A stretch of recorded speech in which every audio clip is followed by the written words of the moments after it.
Hello বন্ধুরা, সীমা রাঁধুনিতে আপনাদের সবাইকে স্বাগত। আজকে আমি তৈরি করতে চলেছি বাটার পনির। প্রথমে আমি পনিরগুলোকে একটু লম্বা লম্বা টুকরো করে কেটে খুব ভালোভাবে ধুয়ে নিয়েছি।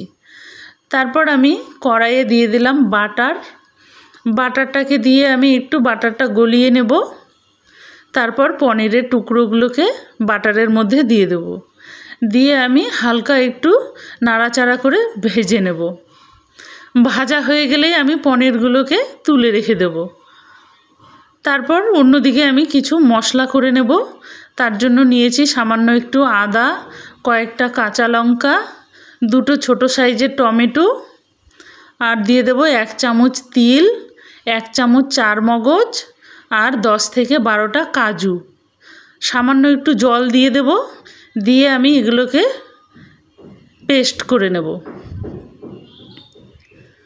তারপর পনির ভেজে রাখা বাটারের মধ্যে আমি দিয়ে দেব সামান্য একটু মোহরিটাকে একটু নাড়াচাড়া করে নিয়ে আমি পেস্ট করে রাখা মশলাগুলোকে এবার দিয়ে দেব। দিয়ে আমি একটু নাড়াচাড়া করে নেব, না হলে কড়াইয়ে লেগে যাবে, যেহেতু কাজু আছে। এবার গ্যাসের আঁচটাকে আমি কিন্তু একদম লোতে রেখেছি। তারপর দিয়ে দিলাম সামান্য একটু হলুদ গুঁড়ো, জিরে গুঁড়ো, লাল লঙ্কার গুঁড়ো, স্বাদ মতো লবণ, আর সামান্য একটু চিনি দিয়ে দেব, সামান্য একটু জল দিয়ে আমি মশলাগুলোকে এবার খুব ভালোভাবে কষিয়ে নেব, প্রায় 4 থেকে 5 মিনিট ধরে, যতক্ষণ না অবধি মশলা থেকে তেল ছাড়ে।